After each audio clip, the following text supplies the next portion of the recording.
বসরা শহরের সরু গলিগুলোতে যেখানে সকালের প্রথম রশ্মি মসজিদের গম্বুজকে সোনালি করে দিত, সেখানেই হেকিম জাকিরের একটি ছোট ওষুধের দোকান ছিল, দাওয়াখানা।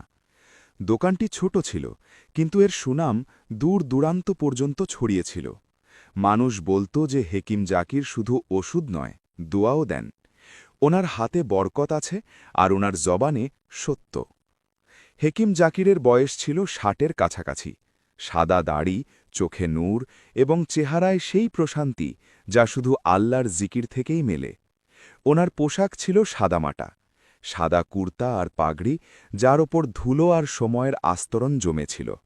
কিন্তু ওনার কথায় সেই গভীরতা ছিল যা বই থেকে নয়, বরং অভিজ্ঞতা থেকে আসে। দোকানে শিশি, ভেষজ উদ্ভিদ, শুকনো শিকড় আর সুগন্ধি মশলা সাজানো থাকত। দেয়ালে কোরআনের আয়াত টাঙানো ছিল। এক কোণে ছোট একটি চুলা ছিল, যেখানে হেকিম সাহেব নিজে ওষুধ তৈরি করতেন। দোকান থেকে বেরোনো তেতো কিন্তু আরামদায়ক সুগন্ধ সারা গলিতে ছড়িয়ে পড়ত। হেকিম জাকিরের দিন শুরু হতো ফজরের নামাজ দিয়ে। তিনি মসজিদ থেকে ফিরে ঘরে ওনার স্ত্রী ফাতেমার হাতের রুটি খেতেন, আর তারপর দোকান খুলে দিতেন। দোকানে আসা প্রতিটি রোগীকে তিনি পুরো সময় দিতেন। কখনো কারো নাড়ি দেখতেন, কখনো কারো জিভ, আবার কখনো শুধু কথা শুনতেন। কারণ তিনি জানতেন যে অসুস্থতা কখনো কখনো মনেও হয়, শুধু শরীরে নয়। ওনার আয় ছিল খুব কম। গরিবদের থেকে টাকা নিতেন না, ধনীদের থেকেও শুধু ততটুকুই নিতেন যাতে ঘর চলে যায়। মানুষ বলতো, হেকিম সাহেব, আপনার এত জ্ঞান আছে, বড় শহরে গিয়ে বড় দোকান খুলুন, এখানে কেন পড়ে আছেন? হেকিম জাকির হেসে দিতেন আর বলতেন, রিজিক আল্লাহর হাতে, আমার কাজ জ্ঞান দেওয়া, আয় তো শুধু প্রয়োজন মেটানোর মতো হলেই হল। ওনার স্ত্রী ফাতেমাও ওনার মতোই ধৈর্যশীল ছিলেন, কখনো অভিযোগ করতেন না। ঘরটি ছোট ছিল, কিন্তু পরিষ্কার পরিচ্ছন্ন ও সুগন্ধিযুক্ত। দুটি ঘর, একটি আঙিনা আর একটি কুঁয়ো, ব্যাস এটুকুই। কিন্তু এই ছোট ঘরে এত ভালোবাসা ছিল যে বড় বড় প্রাসাদও তার কাছে ফিকে মনে হতো।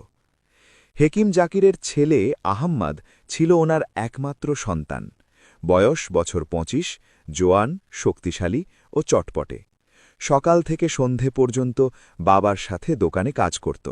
ওষুধ তৈরি করা, রোগীদের সাথে কথা বলা, হিসেব রাখা, সবকিছু সে শিখে গিয়েছিল। কিন্তু তার মনে একটি কষ্ট ছিল, একটি অস্থিরতা যা দিন দিন বাড়ছিল। আহমেদ ভাবত, আব্বা এত পরিশ্রম করেন, তবুও আমাদের কাছে কিছু নেই। গলির ওপাশে স্বর্ণকারের দোকান আছে, সে দিনে ২ ঘন্টা বসে আর মোটা টাকা কামায়। এদিকে দেখো, আমাদের প্রতিবেশী সওদাগর আছে, হাত না নাড়িয়েই মাল আসে আর যায়। আর আমরা সকাল থেকে সন্ধ্যা পর্যন্ত খাটি, তবুও দুবেলার রুটি কষ্ট করে জোটে। সে তার বাবাকে দেখত, ওনার হাত কত পরিশ্রম করে শিশিগুলো ভরছে, ওনার চোখ কত মনোযোগ দিয়ে রোগীর কষ্ট শুনছে। কিন্তু আহমেদের মনে প্রশ্ন জাগত, সত্যিই কি আল্লাহ সব দেখছেন? সত্যিই কি তিনি রিজিক ভাগ করেন? যদি তাই হয়, তবে এত অবিচার কেন? রাতে যখন খাবার খেত, আহমেদ চুপ থাকত। ফাটিমা জিজ্ঞেস করতেন, কি হয়েছে বাবা, শরীর ঠিক আছে তো? আহমেদ বলতো, হ্যাঁ আম্মু, শুধু ক্লান্ত হয়ে গেছি। কিন্তু ক্লান্তি শরীরের ছিল না, মনের ছিল। এক সন্ধ্যায় দোকান বন্ধ করার পর হেকিম জাকির আর আহমেদ ছাদে বসেছিলেন।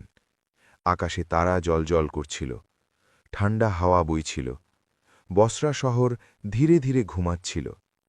হেকিম জাকির দেখলেন আহমেদের চেহারায় দুশ্চিন্তার রেখা। তিনি জিজ্ঞেস করলেন, বাবা, কিছু কি বলতে চাও? মন হালকা করে নাও। আহমেদ কিছুক্ষণ ভাবল, তারপর বলল, আব্বা, একটা প্রশ্ন আছে। বলো বাবা।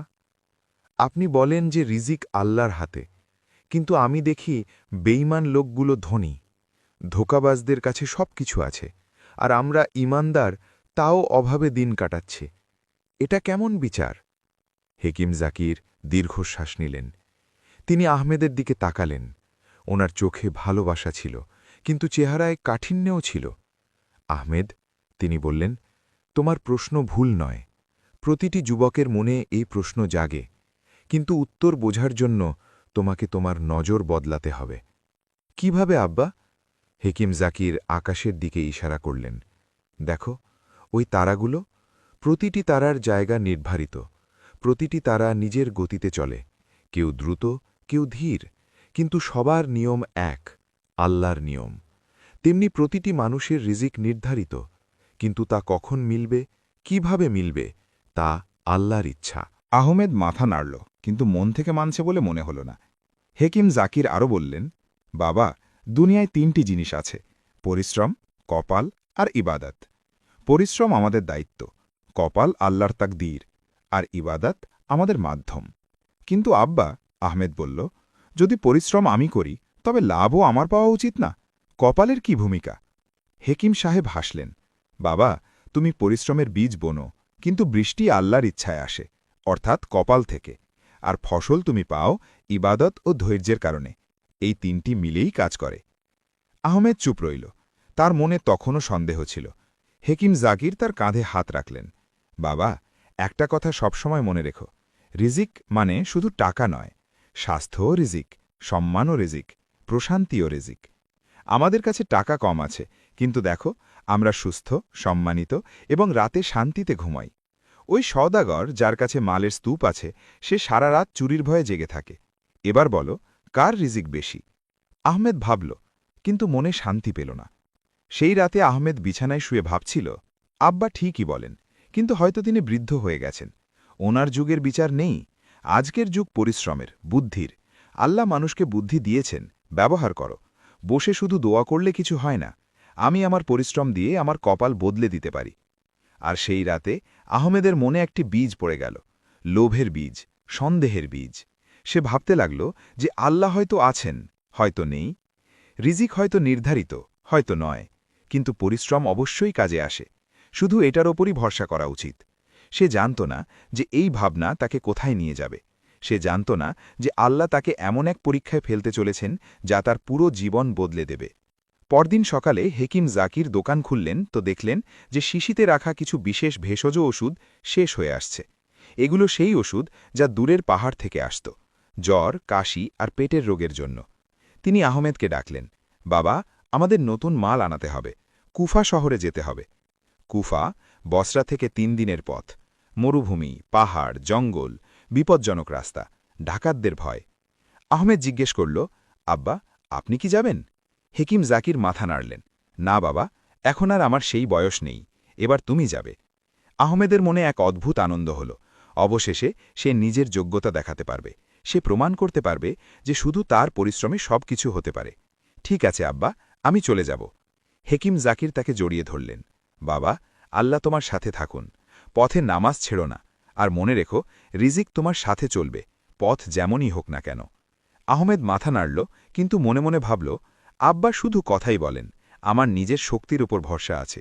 ফাতেমা আহমেদের জন্য খাবার বেঁধে দিলেন, রুটি, খেজুর। হেকিম জাকির ওষুধের তালিকা লিখে দিলেন। আর সবচেয়ে বড় কথা, তিনি আহমেদের মাথায় হাত রেখে দোয়া করলেন, ই আল্লাহ, আমার ছেলেকে সুস্থ রেখো, তাকে পথ দেখিও, তাকে পরীক্ষা থেকে বাঁচিও, আর তার মনকে নূরে ভরে দিও। আহমেদ আমিন বলল, কিন্তু মনে সন্দেহ তখনও ছিল। পরদিন সূর্য ওঠার আগে আহমেদ ঘর থেকে বেরিয়ে পড়ল। তার কাঁধে ঝোলা, কোমরে ছুরি, আর মনে এক অদ্ভুত অস্থিরতা। হেকিম জাকির আর ফাতেমা দরজায় দাঁড়িয়েছিলেন। ফাতেমার চোখে জল ছিল। আল্লাহ তোমাকে সহি সালামতে ফিরিয়ে আনুন বাবা। আহমেদ পেছন ফিরে দেখল, হাসল, আর চলতে লাগল। সে জানত না যে এই সফর তার জীবনের সবচেয়ে বড় শিক্ষা হতে চলেছে। সকালের ঠান্ডা হাওয়া আহমেদের চেহারায় লাগছিল। বসরা শহরের অলিগলি তখনও ঘুমাচ্ছিল। শুধু মুয়াজ্জিনের আওয়াজ প্রতিধ্বনিত হচ্ছিল, আসসালাতু খাইরুম মিনান নাওম, অর্থাৎ নামাজ ঘুম থেকে উত্তম। আহমেদ এক মুহূর্তের জন্য থেমে ভাবল মসজিদে যাবে কিনা, কিন্তু তারপর সে নিজের ঝোলা শক্ত করে ধরে এগিয়ে গেল। পথে পড়ে নেব, এখন সময় নষ্ট করা যাবে না। শহরের দরজা থেকে বাইরে বের হতেই দৃশ্য বদলে গেল। সামনে ছড়িয়েছিল বিশাল মরুভূমি, দূরে দূরে শুধু বালি আর বালি। কোথাও কোথাও বাবলা গাছ, কোথাও শুকনো ঝোপঝাড়। আকাশ পরিষ্কার ছিল, কিন্তু সূর্য তখনও পুরোপুরি ওঠেনি। আহমেদ তার পাগড়ি ঠিক করল আর চলতে লাগল। তার কদমে দৃঢ়তা ছিল, মনে এক অদ্ভুত জেদ ছিল। আমি এটা করে দেখাব, আব্বাকে দেখিয়ে দেব যে আমি কারো সাহায্য ছাড়াই সফল হতে পারি। মরুভূমির উত্তাপ দুপুরে আসতেই সূর্য আগুন ঝরাতে লাগল। বালি এত গরম হয়ে গিয়েছিল যে পায়ে জ্বালা হতে লাগল। আহমেদ পানির মশক থেকে এক ঢোক খেল আর এগিয়ে যেতে লাগল। পথে কিছু কাফেলা মিলল। উটের ওপর মাল লাদা সওদাগর। তারা আহমেদকে দেখল আর চিৎকার করে বলল, এই নওজওয়ান, একা কোথায় যাচ্ছ? আমাদের সাথে চলো, রাস্তা বিপজ্জনক। আহমেদ হাত নাড়ল। ধন্যবাদ, কিন্তু আমি একাই ঠিক আছি। এক বৃদ্ধ সওদাগর মাথা নাড়লেন। আল্লাহ তোমাকে হেফাজত করুন বাবা, অহংকার ভালো জিনিস নয়, মরুভূমি কাউকে ক্ষমা করে না। কিন্তু আহমেদ তা কানে নিল না। সে ভাবছিল, এই বুড়ো লোকগুলো ভীতু, আমার কারও দরকার নেই।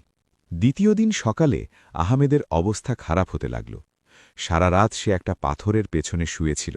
ঘুম পূর্ণ হয়নি, কারণ খুব ঠান্ডা ছিল। সকালে উঠল তো শরীরে ব্যথা ছিল। সে খেজুর খেল আর একটু পানি পান করল। ঝোলা উঠাল আর আবাই চলতে লাগল। কিন্তু এখন পথ আরও কঠিন হয়ে গিয়েছিল। বালির জায়গায় পাথুরে জমি এসে গিয়েছিল। পায়ে ফোসকা পড়তে লাগল। দুপুর নাগাদ আহমেদের অবস্থা শোচনীয় হয়ে পড়ল। মাথায় ব্যথা, গলা শুকনো, ঠোঁট ফেটে গেছে। সে পানির মশক দেখল, অর্ধেক খালি হয়ে গেছে, আর এখনও 2 দিনের সফর বাকি ছিল। ইয়া আল্লাহ, তার মুখ থেকে বের হল। কিন্তু সে আবার থেমে গেল। না, আমাকে নিজের উপর ভরসা রাখতে হবে, পানি বাঁচাতে হবে, আর একটু চলতে হবে। সন্ধ্যা হতে চলল, সূর্য ধীরে ধীরে ডুবছিল, আকাশ লাল কমলা হয়ে গিয়েছিল। আহমেদ একটি ঢিবির কাছে থামল পানি খাওয়ার জন্য। ঠিক তখনই হঠাৎ সে একটি আওয়াজ শুনল। সে ঘুরল। দূর থেকে একটি উট আসছিল, বড়, মজবুত, বাদামি রঙের। কিন্তু অদ্ভুত ব্যাপার এই যে তার উপর কোনো সাওয়ার ছিল না, না কোনো মাল লাদা ছিল। শুধু উটটি একা চলে আসছিল। আহমেদ ভাবল হয়তো কোনো কাফেলা থেকে হারিয়ে গেছে। উটটি তার কাছে এলো আর থেমে গেল। সে আহমেদের দিকে তাকালো, যেন কিছু বলছে। তারপর সে ডান দিকে ঘুরল আর ধীরে ধীরে চলতে লাগল। কয়েক কদম গিয়ে থামল, পেছনে ফিরে দেখল আহমেদ আসছে কিনা। তারপর আবার এগিয়ে গেল। আহমেদ বুঝতে পারল যে উটটি তাকে কোনো দিকে ডাকছে। কিন্তু সে ভাবল, আমার কাছে ম্যাপ আছে, পথ আমার জানা আছে, এই পশুর পেছনে কেন যাব? সময় নষ্ট হবে। সে উটটিকে উপেক্ষা করল আর নিজের পথে চলতে লাগল। উটটি কিছুক্ষণ দাঁড়িয়ে রইল, তারপর ধীরে ধীরে মরুভূমিতে মিলিয়ে গেল। তৃতীয় দিনটি আহমেদের জীবনের সবচেয়ে কঠিন দিন ছিল। পানি শেষ হয়ে গিয়েছিল, খাবারও খুব কম বাকি ছিল। সূর্য এত তেজ ছিল যে মনে হচ্ছিল আকাশ আগুন উগড়াচ্ছে। আহমেদের জিভ শুকিয়ে গিয়েছিল, চোখের সামনে অন্ধকার নামতে শুরু করেছিল। সে টলটলে হাঁটছিল। প্রতি কদমে মনে হচ্ছিল সে পড়ে যাবে। তার মস্তিষ্ক কাজ করা বন্ধ করে দিচ্ছিল। শুধু একটাই চিন্তা, পানি, পানি চাই। দুপুরে সে একটি গাছের ছায়ায় পড়ে গেল। শ্বাস দ্রুত চলছিল, হৃৎস্পন্দন অদ্ভুতভাবে বেড়ে গিয়েছিল। সে আকাশের দিকে তাকাল। হিয়া আল্লাহ, আমি কি মরে যাব? আব্বা ঠিকই বলতেন, আমি ভুল ছিলাম, আমাকে মাফ করে দিন। কিন্তু তখনই তার মাথায় এক আওয়াজ এলো, শয়তানের আওয়াজ। না, তুমি দুর্বল নও, ওঠো। তোমার নিজের শক্তির ওপর ভরসা ছিল না? তবে প্রমাণ করো। আল্লাহর অপেক্ষা করো না, নিজে ওঠো আর চলো। আহমেদ দাঁত কামড়ে ধরল। সে উঠল, ঝোলা নিল আর টলমল পায়ে আবার চলতে লাগল। রাত হয়ে গেল, চাঁদ উঠেছিল, কিন্তু মরুভূমিতে অন্ধকার বেশি ভয়াবহ লাগে। দূরে দূরে কেউ নেই, শুধু বাতাসের সনসনানি, কখনো কখনো কোনো জানোয়ারের আওয়াজ, হায়না বা শিয়াল। আহমেদ এক বড় পাথরের আড়ালে বসে পড়ল। সে তার শেষ রুটির টুকরো বের করল, শুকনো ও শক্ত। সেটা চিবানোর শক্তিও তার অবশিষ্ট ছিল না। সে সামান্য একটু খেল আর বাকিটা রেখে দিল। তারপর হঠাৎ তার খেয়াল হল, নামাজ। সে পুরো সফরে একবারও নামাজ পড়েনি। আব্বা কতবার বলেছিলেন নামাজ ছেড়ো না, কিন্তু সে শোনেনি। এখন তার সামনে সিদ্ধান্ত ছিল। তার কাছে পানি নেই, অজু করবে কিভাবে? আর যদি অজুর বদলে তায়াম্মুম করে, তবুও কি লাভ? সে এত দুর্বল হয়ে পড়েছিল যে দাঁড়াতেও পারছিল না। তার মনে 2টি আওয়াজ লড়াই করতে লাগল। এক পক্ষ বলছিল, ছেড়ে দাও, তুমি মরতে চলেছ, নামাজ দিয়ে কি হবে, আগে জান বাঁচাও। অন্য পক্ষ বলছিল, নামাজ পড়ো, এটাই তোমার শেষ সুযোগ হতে পারে, আল্লাহকে ডাকো। আহমেদ চোখ বন্ধ করল। তার মাথায় আব্বার আওয়াজ প্রতিধ্বনিত হল, বাবা, রিজিক আল্লাহর হাতে, তুমি শুধু পরিশ্রম করো আর ওনার উপর ভরসা রাখো। তার আম্মুর চেহারা মনে পড়ল, যখন সে রওনা হচ্ছিল, ওনার চোখে জল ছিল। তিনি বলেছিলেন, নামাজ ছেড়ো না, এটা তোমার হেফাজত করবে। আহমেদের মন ভেঙে গেল। সে কাঁদতে লাগল, জোরে জোরে, যেমন ছোটবেলায় কাঁদত। ইয়া আল্লাহ, আমি খুব ভুল ছিলাম, আমি অহংকারে ছিলাম, আমি আপনাকে সন্দেহ করেছি, কিন্তু এখন বুঝতে পেরেছি আমি কিছুই নই, শুধু আপনার বান্দা। আমাকে মাফ করে দিন আর আমাকে বাঁচান। আমার আব্বা আম্মুর খেয়াল রাখবেন। যদি আমি মরেও যাই তবে ওনাদের ধৈর্য দেবেন।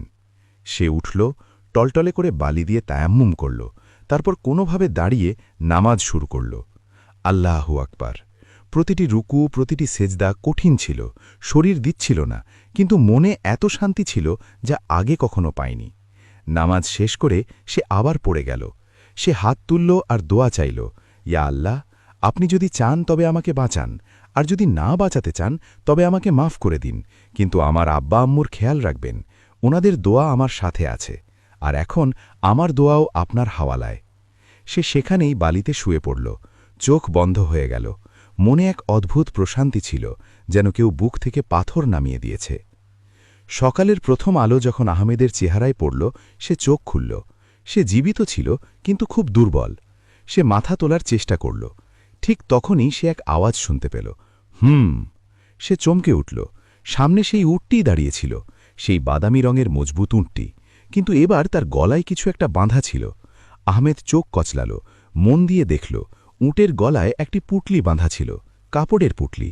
উটটি ধীরে ধীরে তার কাছে এলো, মাথা নিচু করল, যেন বলছে, নিয়ে নাও। আহমেদের হাত কাঁপছিল। সে কোনোভাবে পুটলি খুলল। ভেতরে ছিল রুটি, তাজা রুটি, এবং পানিতে ভরা একটি ছোট মশক। আহমেদের চোখে জল এসে গেল। ইয়া আল্লাহ, এটা কি, কোত্থেকে এলো? সে দ্রুত পানি পান করল, রুটি খেল, শরীরে প্রাণ ফিরে এলো। মস্তিষ্ক আবার কাজ করতে লাগল। সে উটটির দিকে তাকিয়ে রইল। তুমি কে? এই খাবার কোত্থেকে আনলে?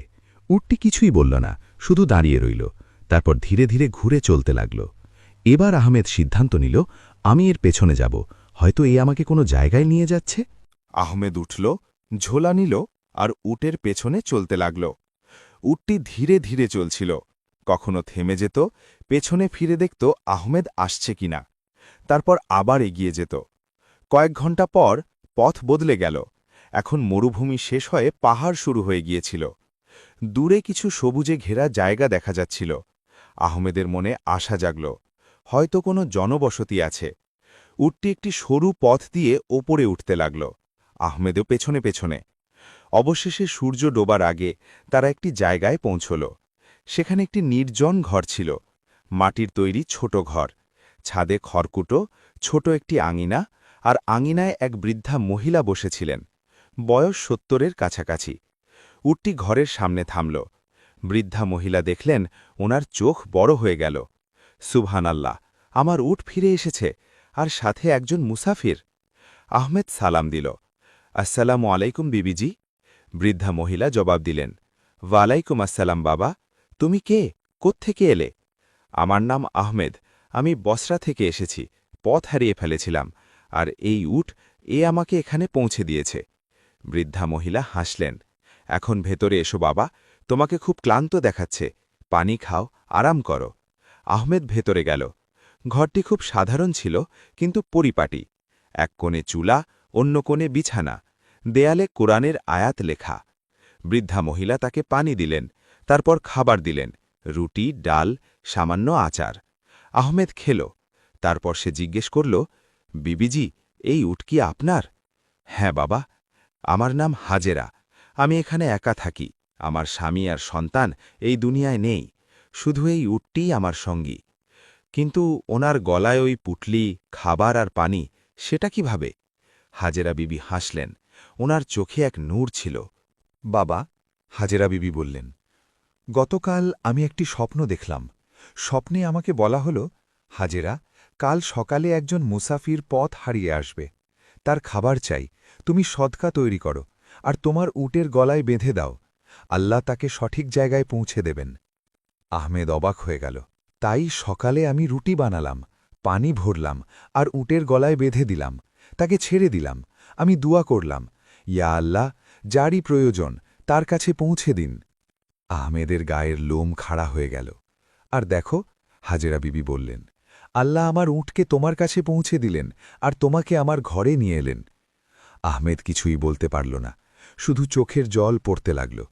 হাজেরা বিবি তার মাথায় হাত রাখলেন। বাবা, কেঁদো না, আল্লাহর রহমত, যখন বান্দা ওনাকে ডাকে তিনি শোনেন, আর যখন কেউ সৎকা করে তিনি পথ বদলে দেন। আহমেদ বলল, কিন্তু বিবিজি, আমি তো আল্লাহকে সন্দেহ করেছিলাম। আমি ভেবেছিলাম শুধু আমার পরিশ্রম কাজে আসবে। আর এখন আমি বুঝতে পেরেছি, পরিশ্রম জরুরি, কিন্তু আল্লাহর রহমত বেশি জরুরি।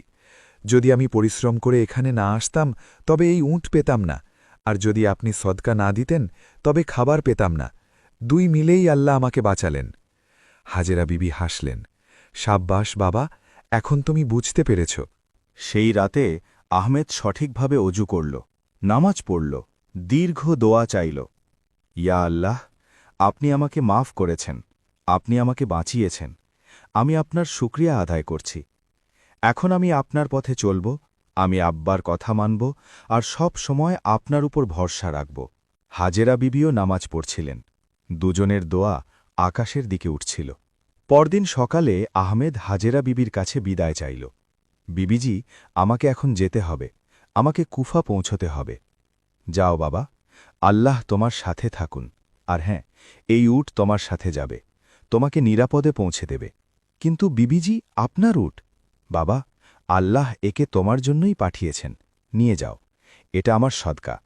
আহমেদের কাছে কোনো ভাষা ছিল না। সে হাজেরা বিবির পা ছুঁয়ে রওনা হল।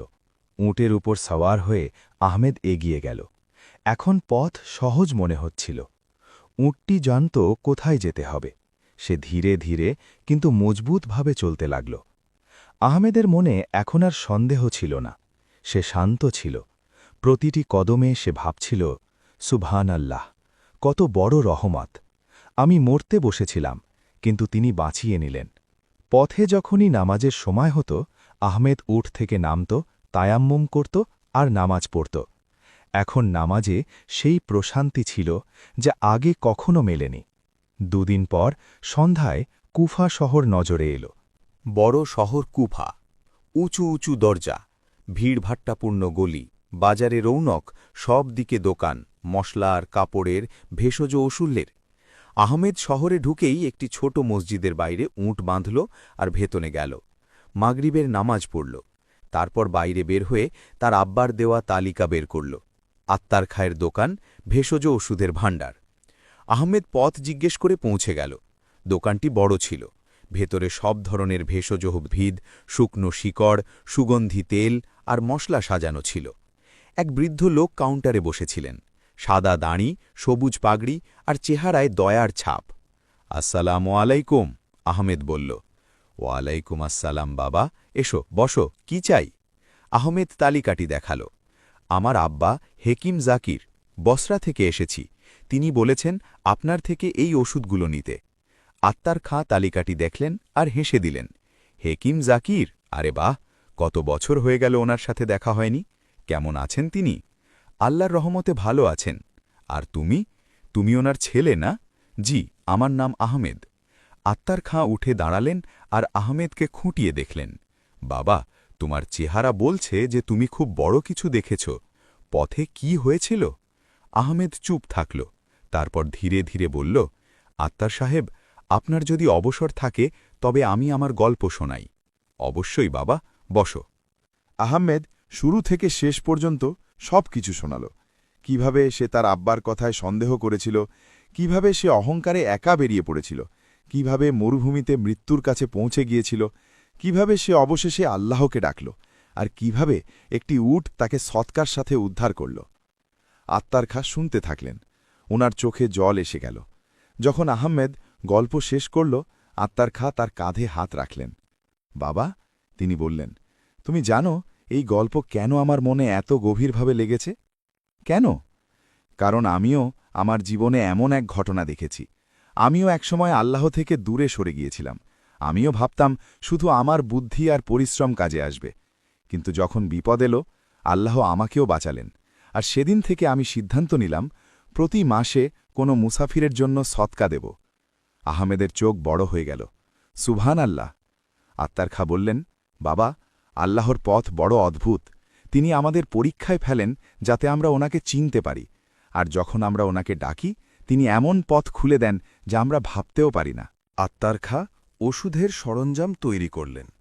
প্রতিটি জিনিস সঠিকভাবে মেপে প্যাক করলেন আর বড় একটি ব্যাগে ভরে দিলেন। বাবা, এই নাও। আর হ্যাঁ, তোমার আব্বাকে বলো যে তার পুরনো বন্ধু আত্মার খা সালাম পাঠিয়েছেন। ধন্যবাদ। কত টাকা হলো? আত্মার খা হাত নাড়লেন। কিছু না বাবা, এটা আমার পক্ষ থেকে তোমার সফরের জন্য সদকা। কিন্তু আত্মার সাহেব, আল্লাহ তোমাকে আমার কাছে পাঠিয়েছেন, আমি কিভাবে তোমার থেকে টাকা নিতে পারি? তোমার গল্প আমাকে মনে করিয়ে দিল আল্লাহ কত মহান। ব্যাস, এটুকুই যথেষ্ট। আহমেদের কাছে কোনো শব্দ ছিল না। সে আত্মার খার হাতে চুমু খেল আর বিদায় নিল।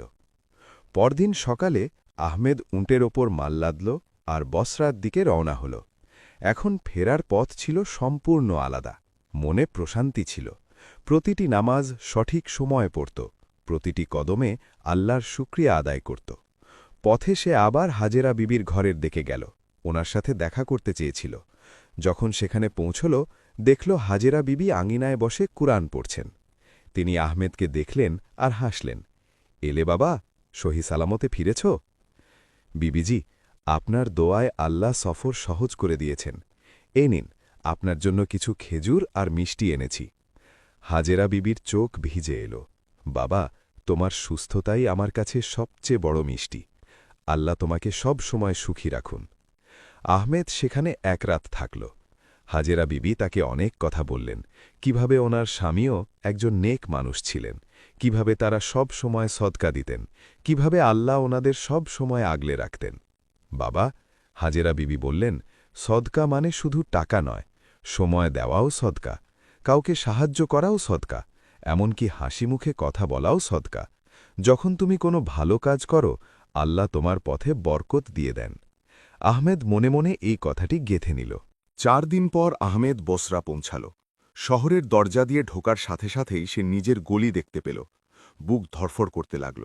আব্বা, আম্মু। দোকানের সামনে হেকিম জাকির বসেছিলেন। তিনি আহমেদকে দেখলেন। চেহারা বদলে গেছে, দাড়ি বড় হয়েছে, কিন্তু চেহারায় এক আলাদা নূর। আহমেদ! হেকিম জাকির দৌড়ে এলেন। দুজন দুজনকে জড়িয়ে ধরলেন। ফাতেমাও বাইরে এলেন। তিনি আহমেদকে দেখে কান্নায় ভেঙে পড়লেন। বাবা, তুমি ঠিক আছো তো? কেমন ছিলে? কত চিন্তা হয়েছে। আম্মু, আমি একদম ঠিক আছি। আল্লাহর রহমত আর আপনাদের দোয়া সাথে ছিল। সন্ধ্যায় খাবার খাওয়ার পর তিনজন ছাদে বসলেন। আহমেদ তার পুরো গল্প শোনাল, প্রতিটি ছোট বড় কথা। কিভাবে সে সন্দেহ করেছিল, কিভাবে বিপদ এলো, কিভাবে উট মিলল, কিভাবে হাজেরা বিবির সাথে দেখা হল, কিভাবে আল্লাহ বাঁচালেন। হেকিম জাকির শুনতে থাকলেন। কোথাও চোখে জল এলো, কোথাও হাসি। যখন আহমেদ শেষ করল, হেকিম জাকির তাকে জড়িয়ে ধরলেন। বাবা, আল্লাহ তোমাকে খুব বড় এক শিক্ষা দিয়েছেন, আর তুমি তা শিখে নিয়েছ। আমি খুব খুশি। এখন তুমি বুঝেছ যে পরিশ্রম আর কপাল দুটোই একসাথে চলে। ফাতেমা বললেন, বাবা, তুমি জানো, তুমি চলে যাওয়ার পর আমি প্রতিদিন তোমার জন্যে সাদকা দিয়েছি, কখনো রুটি, কখনো পানি, কখনো টাকা। আমি দুয়া করেছি, ইয়া আল্লাহ, আমার ছেলেকে নিরাপদে ফিরিয়ে আনুন। হেকিম জাকির বললেন, শোনো বাবা, আজকের এই গল্প থেকে আমরা 3টে কথা শিখলাম। 1. রিজিক নির্ধারিত, তোমার অংশ তোমার কাছে পৌঁছাবে, কিন্তু তোমাকে পরিশ্রম করতে হবে। 2. সাদকা পথ বদলে দেয়, যখন তুমি নেকি করো, আল্লাহ তোমার জন্যে পথ খুলে দেন। 3. আল্লাহকে ডাকো, যখন তুমি সত্য মনে ওনাকে ডাকো, তিনি শোনেন আর বন্ধ দরজা খুলে যায়। আহমেদ চোখ বন্ধ করল। আব্বা, আমি সব সময় মনে রাখব। কিছুক্ষণ নীরবতা রইল। তারপর হেকিম জাকির জিজ্ঞেস করলেন, বাবা, ওই উটটি এখন কোথায়? আব্বা, আমি ওটাকে দোকানের পেছনের আঙিনায় বেঁধেছি। হাজেরা বিবি আমাকে দিয়েছিলেন, বলেছিলেন এটা আল্লাহর পক্ষ থেকে আমার জন্য। হেকিম জাকির হাসলেন। চলো দেখি। তিনজন নিচে গেলেন। আঙিনায় উটটি দাঁড়িয়েছিল, বাদামি রঙের, মজবুত, শান্ত। হেকিম জাকির উটটিকে দেখলেন, তারপর কাছে গেলেন, উটের ঘাড়ে হাত বোলালেন, তারপর তার কানের পেছনে দেখলেন। বাবা, তিনি বললেন, এর কানের পেছনে কি কোনো চিহ্ন আছে? আহমেদ মন দিয়ে দেখল, হ্যাঁ আব্বা, একটি ছোট কালো দাগ আছে। হেকিম জাকিরের চোখে জল এসে গেল। ফাতেমাও চমকে উঠলেন। বাবা, হেকিম জাকির বললেন, এই উটটি আমাদের। কি? আহমেদ কিছুই বুঝতে পারল না। হ্যাঁ বাবা, এটি সেই উট যা আমাদের কাছে ছিল। 6 মাস আগে এটি চুরি হয়ে গিয়েছিল। আমি অনেক খুঁজেছি, কিন্তু পাইনি। আমি ভেবেছিলাম হয়তো আল্লাহর ইচ্ছায় অন্য কিছু লেখা আছে। ফাতেমা বললেন, আর আমি সেদিন দোয়া করেছিলাম, ইয়া আল্লাহ, এই উটটি যদি কোনো অভাবগ্রস্তের কাজে লাগে তবে তাকে দিন, আর যদি আমাদের কাজের হয় তবে ফিরিয়ে দিন। আমেদের গায়ের লোম খাড়া হয়ে গেল। তার মানে, সে বলল, তার মানে এই উটটি আমাদের দোকানের ছিল? চুরি হয়ে কোথাও পৌঁছালো হাজেরা বিবির কাছে, তারপর তিনি সদকা বেঁধে একে আমার কাছে পাঠালেন, আর এখন এটি ফিরে এলো? হেকিম জাকির মাথা নাড়লেন। হ্যাঁ বাবা, আল্লাহর কুদরত দেখো, যে জিনিসটি আমাদের থেকে কেড়ে নেওয়া হয়েছিল সেটিই তোমার জীবন বাঁচানোর উপায় হল, আর এখন ফিরেও এলো। ফাতেমা বললেন, বাবা, একেই বলে আল্লাহর নিজাম, ব্যবস্থা। প্রতিটি জিনিস একে অপরের সাথে জড়িত। তোমার সফর, হাজেরা বিবির সদকা, আমাদের উঁট, তোমার বিপদ, সব কিছু মিলে একই গল্প তৈরি করছিল। আর সেই গল্পটি হল আল্লাহর অপর ভরসা। আমেদ মাটিতে বসে পড়ল। তার মাথায় সব কিছু ঘুরছিল। সুবহান আল্লাহ, সুবহান আল্লাহ, সুবহান আল্লাহ। হেকিম জাকির তার মাথায় হাত রাখলেন। বাবা, এখন তুমি বুঝেছ তো কপাল কি? তা শুধু কাকতালীয় নয়, তা আল্লাহর পরিকল্পনা। প্রতিটি জিনিস একটি কারণে হয়। আর যেমন বলা হয়েছে, যখন তুমি সঠিক পথে চলো তখন সব কিছু তোমার পক্ষে হয়ে যায়। সেই রাতে 3 জন মিলে শুকরিয়ার নামাজ পড়লেন, দীর্ঘ দোয়া চাইলেন, আর তারপর ছাদে বসে তারা দেখতে থাকলেন। হেকিম জাকির বললেন, বাবা, আজ থেকে তোমার জীবন বদলে গেল। এখন তুমি শুধু ওষুধ বিক্রেতা নও, তুমি এমন একজন মানুষ যে আল্লাহকে খুব কাছ থেকে দেখেছে। আহমেদ বলল, আব্বা, আমি ওয়াদা করছি, আমি প্রতি মাসে কোনো অভাবগ্রস্তকে সদকা দেব, আর প্রতিটি মুসাফিরকে সাহায্য করব, কারণ আমি জানি আমিও একদিন মুসাফির ছিলাম, আর কেউ আমার সাহায্য করেছিল। ফাতেমা বললেন, বাবা, আরেকটি কথা, অহংকার করো না। সবসময় মনে রেখো যে তুমি শুধু একটি মাধ্যম, আসল শক্তি আল্লাহর। জি আম্মু। হেকিম জাকির আকাশের দিকে তাকালেন। বাবা, দেখো ওই তারাগুলো, প্রতিটি তারা নিজের জায়গায় আছে, কেউ এদিক ওদিক হয় না। তেমনি আল্লাহ প্রতিটি মানুষের রিজিক আর প্রতিটি মানুষের পথ ঠিক করে দিয়েছেন। আমাদের শুধু আমাদের কাজ করতে হবে, পরিশ্রম, সততা আর দোয়া। আহমেদ দীর্ঘশ্বাস নিল। আব্বা, আমি বুঝে গেছি। পরিশ্রম আমি করব, কিন্তু ফল আল্লাহর হাতে। আর তিনি যদি চান তবে সব কিছু আমার পক্ষে হবে, পথে যত বাধাই আসুক। সাবাস বাবা, এখন তুমি সত্যিকারের মুমিন হয়েছ। পরদিন থেকে আহমেদ তার জীবন বদলে ফেলল। সে প্রতিদিন ফজরের নামাজ মসজিদে পড়তে যেতে লাগল। দোকানে আসা প্রতিটি গরিব মানুষকে বিনামূল্যে ওষুধ দিতে লাগল। প্রতি জুম্মাবারে একজন মুসাফিরের জন্যে খাবার রান্না করে সৎকা করতে লাগল। ধীরে ধীরে মানুষ দেখল যে হেকিম জাকিরের ছেলের মধ্যে এক পরিবর্তন এসেছে। তার চেহারায় এক নূর আছে, তার কথায় প্রশান্তি আছে, আর তার দোয়া কবুল হয়। দোকানেও বরকত হতে লাগল, আগের চেয়ে বেশি রোগী আসতে লাগল, আর আল্লাহ তাআলা এমন করলেন যে অভাবও দূর হয়ে গেল। একদিন এক ধনী সওদাগর এলো। সে বলল, হেকিম সাহেব, আমি আপনার ছেলের গল্প শুনেছি। আমি চাই আপনারা একটি বড় দোকান খুলুন, আমি সব টাকা দেব। হেকিম জাকির হেসে বললেন, ধন্যবাদ, কিন্তু আমাদের এত বড় দোকানের দরকার নেই। আমরা খুশি আছি, আল্লাহ যতটুকু দিয়েছেন তাতেই চলে যায়। আহমেদ বলল, জনাব, আপনি যদি সাহায্য করতে চান তবে একটি কাজ করুন। এই শহরে মুসাফিরদের জন্য একটি সরাইখানা বানিয়ে দিন, যেখানে পথহারা মানুষ থাকতে পারবে, খেতে পারবে, আরাম করতে পারবে। সওদাগরের চোখ ভিজে এলো। কি দারুণ কথা, অবশ্যই বানিয়ে দেব। আর সেই সরাইখানার নাম হবে সারায়ে তাওয়াক্কুল, ভরসার সরাইখানা। গল্পের শেষে আমরা দেখি হেকিম জাকির নিজের দোকানে বসে আছেন, চেহারায় প্রশান্তি, মনে শুকরিয়া। ফাতেমা রান্নাঘরে খাবার বানাচ্ছেন, ঠোঁটে হাসি, মনে তৃপ্তি। আহমেদ দোকানের সামনে বসে এক গরিব শিশুকে বিনামূল্যে ওষুধ দিচ্ছে। শিশুর মা দোয়া দিচ্ছে, আর আঙিনায় সেই উটটি দাঁড়িয়ে আছে শান্ত, মজবুত, যেন পুরো গল্পের সাক্ষী। সূর্য ডুবছে, মাগরিবের আজান শোনা যাচ্ছে, আর বসরা শহর ধীরে ধীরে আল্লাহর জিকিরে ডুবে যাচ্ছে। কয়েক মাস পর বসরা শহরে হেকিম জাকিরের দোকান আগের চেয়েও বেশি বিখ্যাত হয়ে গেল। মানুষ দূর দূরান্ত থেকে আসত, শুধু ওষুধের জন্য নয়, বরং আহম্মেদের গল্প শোনার জন্য। আহম্মেদ এখন আর আগের আহম্মেদ ছিল না। তার চেহারায় এক আলাদা জ্যোতি ছিল, কথায় প্রজ্ঞা ছিল, আর প্রতিটি কাজে বরকত ছিল। একদিন দোকানে এক অচিলা মুসাফির এলো। লম্বা চওড়া, গায়ের রং তামাটে আর চোখে ক্লান্তি। তার কাপড় ধুলোবালিতে ভরা ছিল। আসসালামু আলাইকুম, সে বলল। ওয়ালাইকুম আসসালাম, আহম্মেদ জবাব দিল। কিভাবে আসা হলো? আমার নাম ইউসুফ, আমি দামেস্ক থেকে আসছি।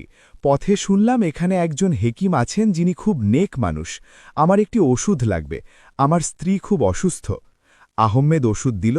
ইউসুফ টাকা বের করার চেষ্টা করল, কিন্তু আহম্মেদ হাত আটকে দিল। ভাই, মুসাফিরের থেকে টাকা নেই না, এটা সদকা। ইউসুফের চোখে জল এসে গেল। আল্লাহ আপনাকে প্রতিদান দিন, কিন্তু আমি একটি কথা জিজ্ঞেস করতে পারি? হ্যাঁ, অবশ্যই। লোকে বলে যে আপনার সাথে কোনো এক অদ্ভুত ঘটনা ঘটেছিল, কোনো উট, কোনো সদকা, তা কি সত্যি? আহমেদ হাসল। হ্যাঁ, একদম সত্যি। আপনি কি আমাকে শোনাতে পারেন? আমি বিপদে আছি, হয়তো আমি কোনো শিক্ষা পেতে পারি। আহমেদ ইউসুফকে পুরো গল্পটি শোনাল।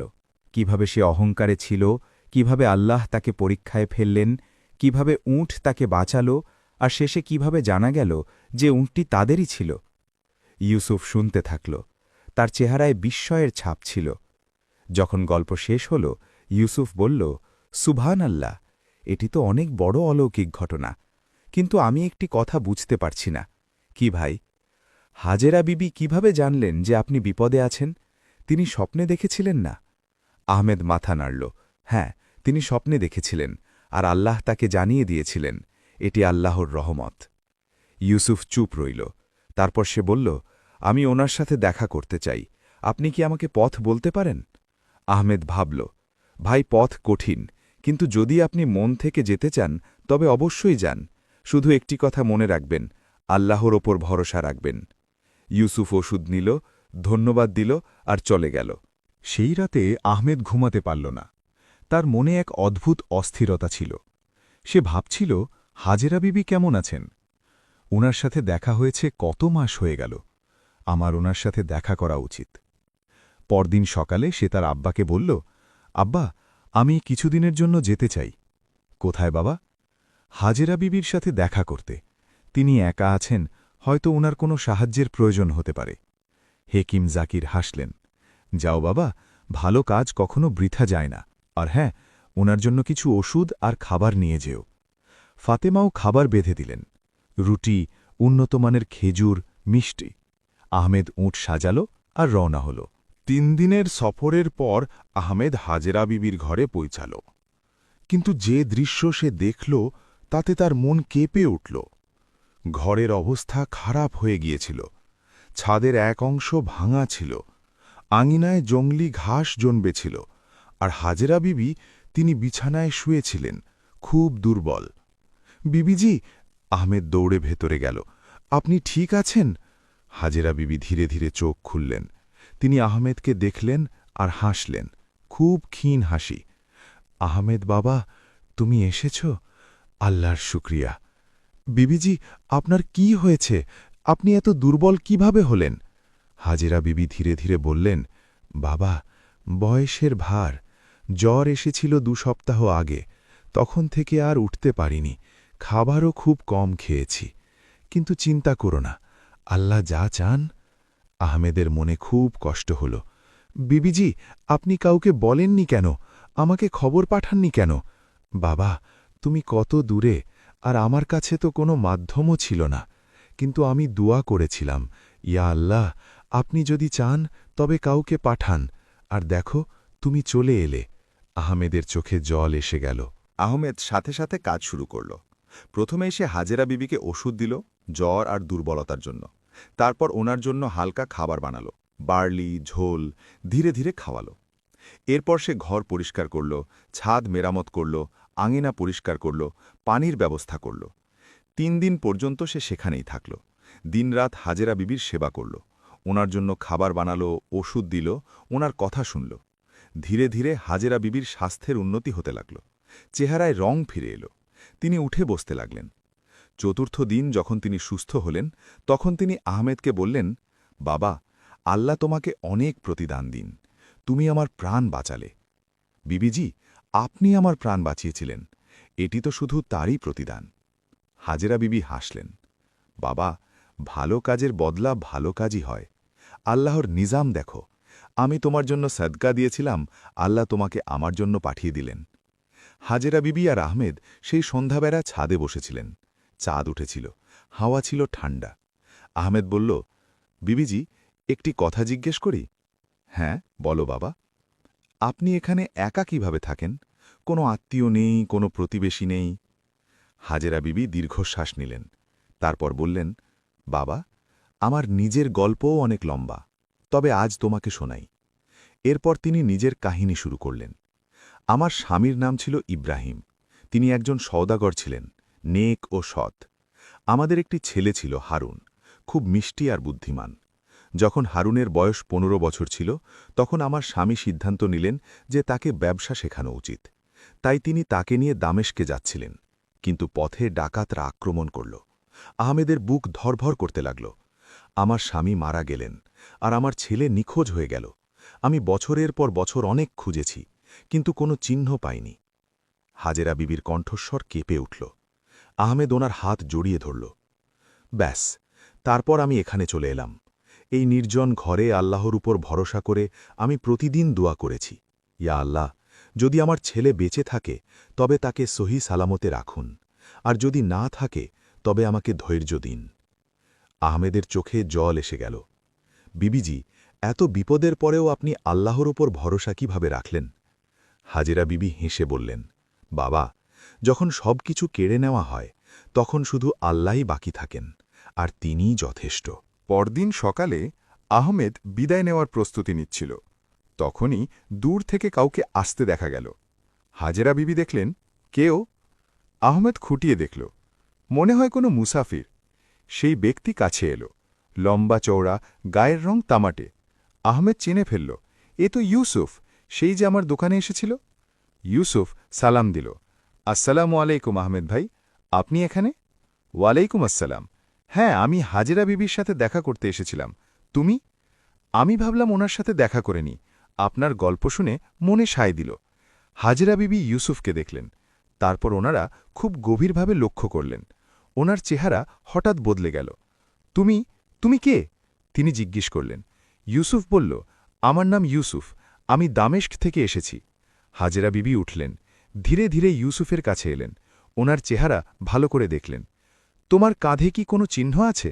তিনি জিজ্ঞেস করলেন। ইউসুফ চমকে গেল, হ্যাঁ, কিভাবে জানলেন? দেখাও। ইউসুফ কুর্তা সরাল। বাম কাঁধে একটি তীরের চিহ্ন ছিল, পুরানো ও গভীর। হাজেরা বিবির চোখ দিয়ে জল বইতে লাগল। তিনি ইউসুফের পায়ে লুটিয়ে পড়লেন। হারুন, আমার ছেলে, তুমি বেঁচে আছো? আহমেদ স্তব্ধ হয়ে গেল। ইউসুফও ধাক্কা খেল। কি বলছেন আপনি? হাজেরা বিবি কাঁদতে কাঁদতে বললেন, তুমি আমার ছেলে হারুন, তোমার বাবার নাম ছিল ইব্রাহিম, তোমার বয়স 15 বছর ছিল যখন ডাকাতরা আক্রমণ করেছিল, তোমার কাঁধে তীর লেগেছিল। ইউসুফের মাথা ঘুরতে লাগল, সে মাটিতে বসে পড়ল। আমার কিছু মনে নেই, আমি ছোটবেলায় ডাকাতের হামলায় আহত হয়েছিলাম। যখন জ্ঞান ফিরল তখন দামেস্কের এক দরবেশের কাছে ছিলাম, তিনিই আমাকে বড় করেছেন, কিন্তু আমার বাবা মাকে মনে ছিল না, শুধু ঝাপসা কিছু স্মৃতি ছিল। হাজেরা বেবি তার হাত ধরলেন। বাবা, তোমার হাতে একটি চিহ্ন ছিল, ছোট্ট একটা বৃদ্ধাঙ্গুলির পাশে। ইউসুফ হাত দেখল, সেখানে একটি ছোট্ট তিল ছিল। এ তো আছে। হাজেরা বিবি তাকে জড়িয়ে ধরলেন। আমার ছেলে, আল্লাহ আমার দোয়া শুনে নিয়েছেন, এত বছর পর তোমাকে ফিরে পেলাম। ইউসুফ কাঁদতে লাগল, আম্মু, আম্মু। আহমেদ দাঁড়িয়ে সবকিছু দেখছিল, তার গায়ের লোম খাড়া হয়ে গেল। সুবহানাল্লাহ, সুবহানাল্লাহ, সুবহান আল্লাহ, সব কিছু মিলে যাচ্ছে। সেই রাতে তিনজন মিলে শুক্রিয়ার নামাজ পড়লেন এবং তারপর বসে সব কাহিনী মেলালেন। হাজেরা বিবি বললেন, দেখো, আল্লাহর সেই ব্যবস্থা। আমি সাদকা দিলাম, আহমেদ তা পেল। আহমেদ আমার সেবা করল, আমি সুস্থ হলাম, আর আল্লাহ আমার ছেলেকে আমার কাছে ফিরিয়ে দিলেন। ইউসুফ বলল, আর আমি ভাবছিলাম যে শুধু আপনার কাহিনী শুনতে এসেছি, কিন্তু আল্লাহ তো আমাকে আমার আম্মুর সাথে মিলিয়ে দিলেন। আহমেদ বলল, আর আমি ভাবছিলাম যে শুধু একটি সাদকা ছিল, কিন্তু সেই সাদকা এত বড় কাহিনী তৈরি করে দিল। হাজেরা বিবি বললেন, এসব আল্লাহর মেহেরবানি। প্রতিটি জিনিস একে অপরের সাথে জড়িত। যদি আহমেদ বিপদে না পড়ত, তবে আমার সাদকা তার কাছে পৌঁছাত না। যদি আহমেদ আমার কাছে না আসত, তবে আমি হয়তো মারা যেতাম। আর যদি ইউসুফ আহমেদের দোকানে না যেত, তবে সে আমার কাছে পৌঁছাতে পারত না। ইউসুফ বলল, তার মানে প্রতিটি জিনিস একটি পরিকল্পনার অংশ ছিল। হ্যাঁ বাবা, হাজেরা বিবি বললেন, আল্লাহর পরিকল্পনা। আমরা শুধু চরিত্র, আসল গল্পকার তো তিনি।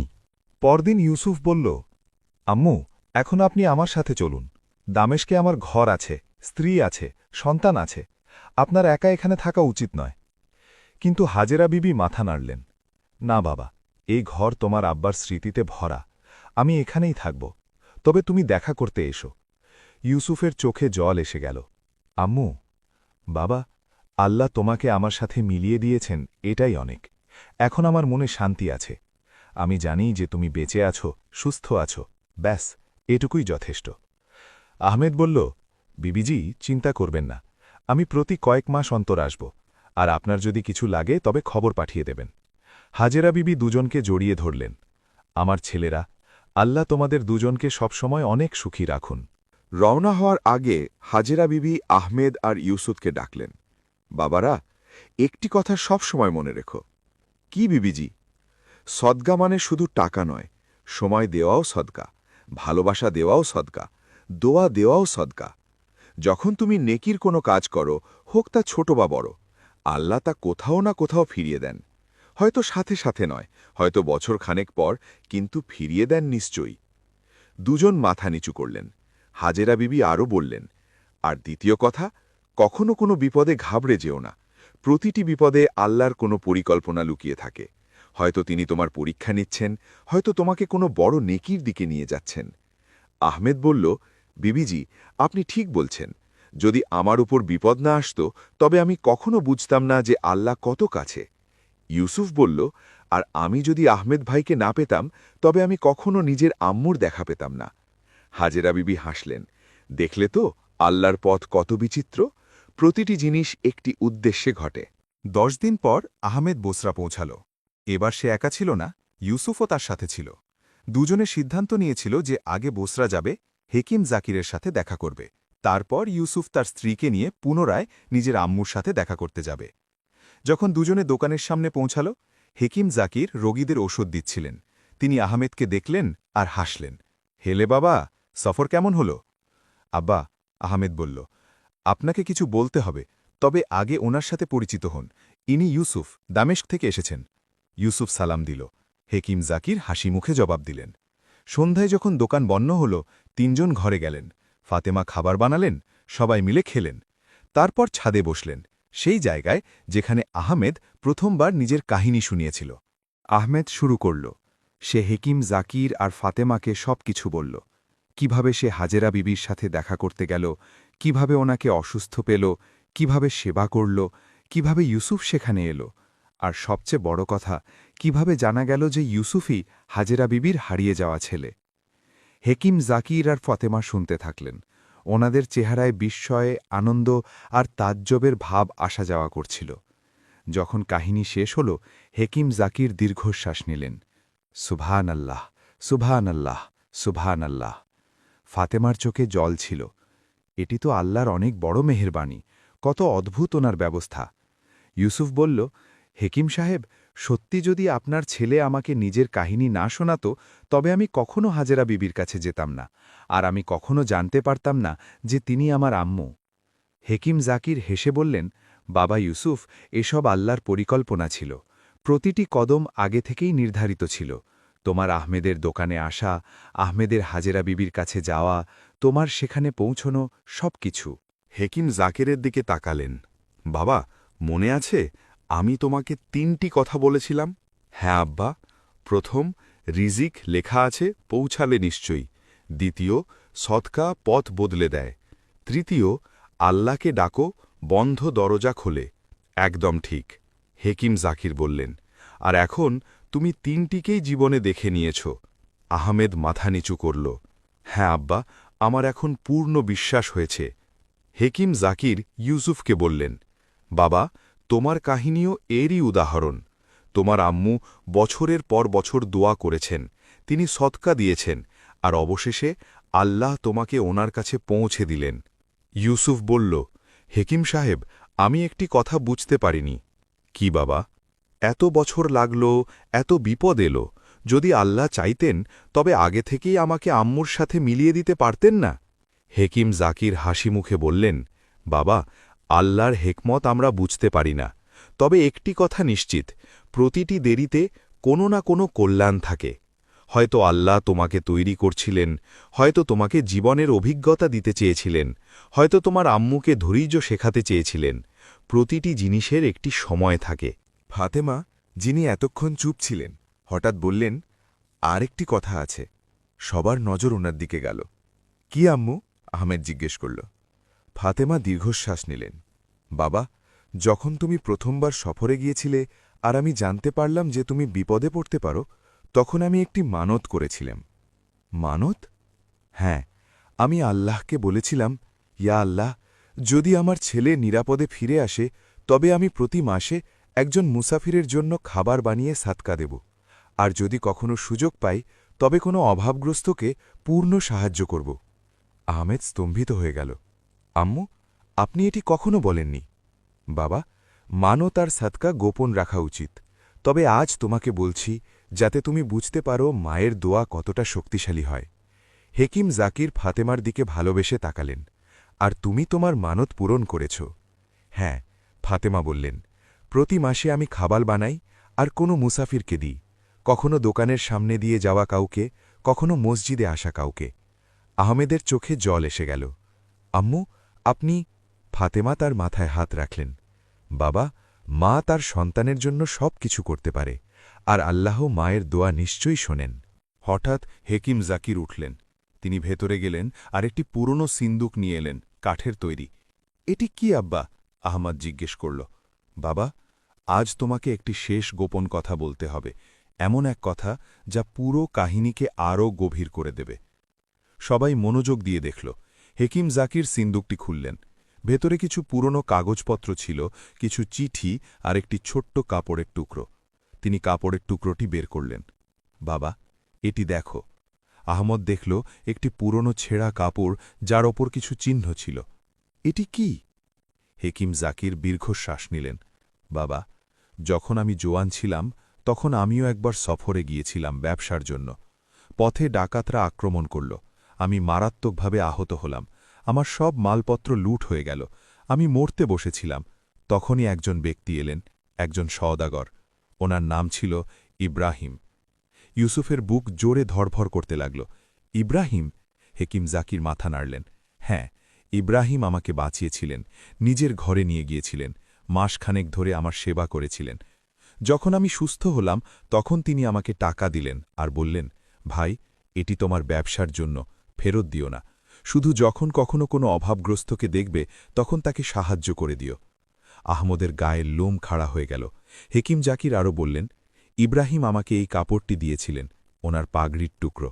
বলেছিলেন, এটি স্মৃতি হিসেবে রেখো, আর যদি কখনো আমার সাথে দেখা করতে চাও তবে এটি দেখিয়ে দিও।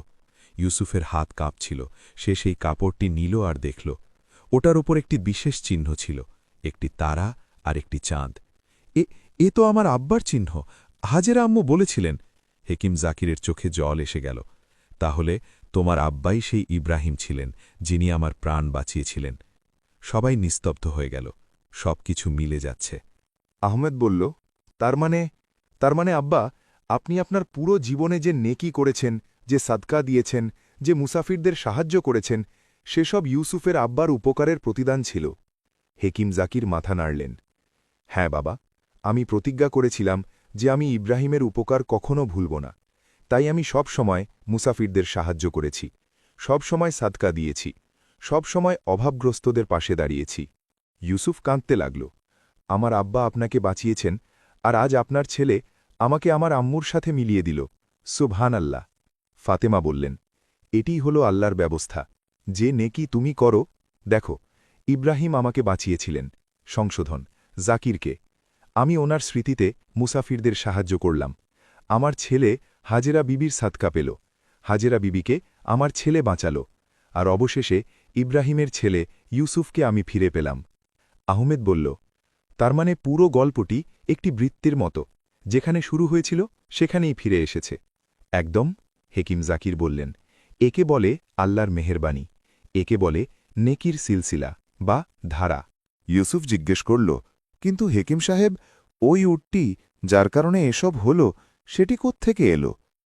হেকিম জাকির হাসলেন, বাবা, ওই উটটিও ইব্রাহিমের উপহার ছিল। কি? হ্যাঁ, যখন ইব্রাহিম আমাকে বিদায় দিয়েছিলেন তখন তিনি একটি উট দিয়েছিলেন, বলেছিলেন, ভাই, এই উটটি তোমার কাজে লাগবে, এটি নিজের কাছে রেখো। সেই উটটি বছরের পর বছর আমাদের সাথে ছিল, তারপর চুরি হয়ে গেল, আর তারপর তোমরা তো জানোই সেটি হাজেরা বিবির কাছে পৌঁছে গিয়েছিল। আহমেদ বলল, তার মানে যে উটটি আমাকে বাঁচালো সেটি ইউসুফের আব্বার দেওয়া ছিল? হ্যাঁ বাবা, আর এখন সেটি ফিরে এসেছে আমাদের কাছে, তবে আসলে সেটি ইউসুফেরই, ওনার আব্বার আমানত। ইউসুফ হাত নাড়ল, না হেকিম সাহেব, ওই উট এখন আল্লাহর আমানত, ওটি এত মানুষের জীবন বাঁচালো, ওটি এখানেই থাকা উচিত, যাতে আরও মুসাফিরদের সাহায্য করতে পারে। হেকিম জাকির ইউসুফকে জড়িয়ে ধরলেন, তুমি সত্যিই ইব্রাহিমের ছেলে, হৃদয়ে সেই নেকি আছে যা তোমার আব্বার ছিল। সেই রাতে 4 জন মিলে দীর্ঘ নামাজ পড়লেন, শুকরিয়ার সেজদা করলেন এবং তারপর ছাদে বসে তারাদের দিকে তাকিয়ে রইলেন। হেকিম জাকির বললেন, ছেলেরা, আজ আমি তোমাদের শেষ শিক্ষা দিচ্ছি। সবাই মন দিয়ে শুনল। প্রথম শিক্ষা, রিজিক লেখা আছে, তোমার অংশ তোমার কাছে পৌঁছাবে, কিন্তু তোমাকে পরিশ্রম করতে হবে।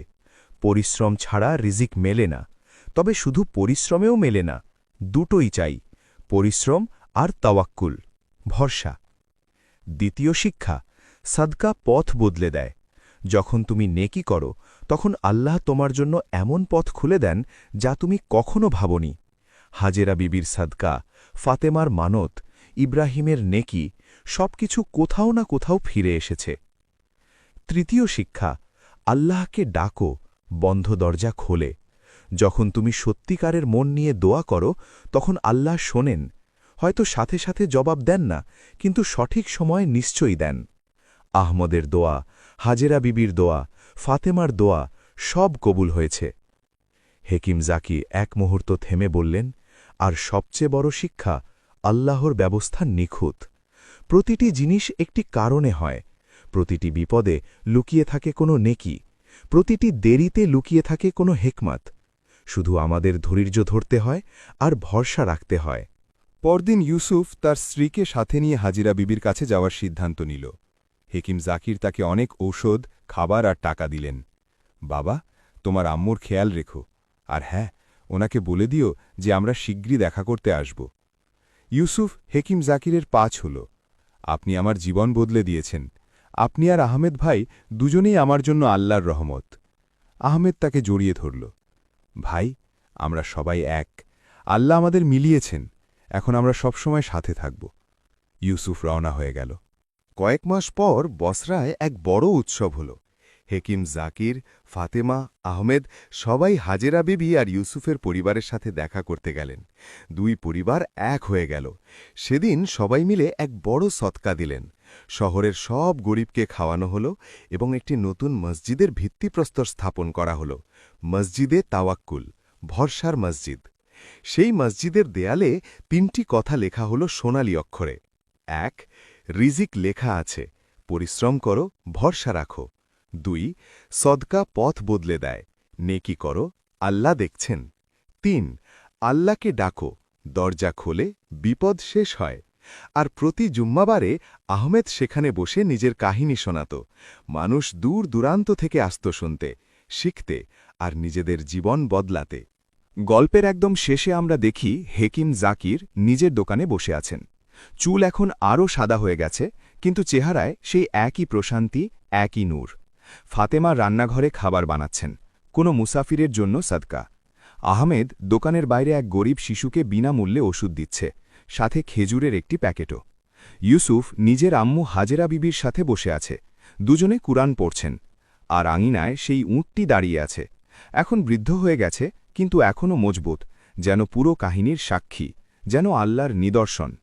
সূর্য ডুবছে, মাগরিবের আজান প্রতিধ্বনিত হচ্ছে, আর পুরো বসরা শহর আল্লাহর জিকিরে ডুবে যাচ্ছে। গল্প থেকে পাওয়া শিক্ষা ১. পরিশ্রম ও তাওয়াক্কুলের ভারসাম্য। মানুষকে পুরো পরিশ্রম করা উচিত, কিন্তু ফলাফল আল্লাহর উপর ছেড়ে দেওয়া উচিত। অহংকার নয়, ভরসা চাই। ২. সাদকার শক্তি। সাদকা শুধু দানকারীকে নয়, বরং তার পুরো প্রজন্মকে উপকার পৌঁছায়। ইব্রাহিমের নেকি তার ছেলেকে তার মায়ের সাথে মিলিয়ে দিল। ৩. দোয়ার শক্তি। মায়ের দোয়া, বাবার দোয়া, যে কোনো সত্যিকারের মনের দোয়া কখনো বৃথা যায় না। হয়তো দেরি হয়, কিন্তু নিশ্চয়ই কবুল হয়। ৪.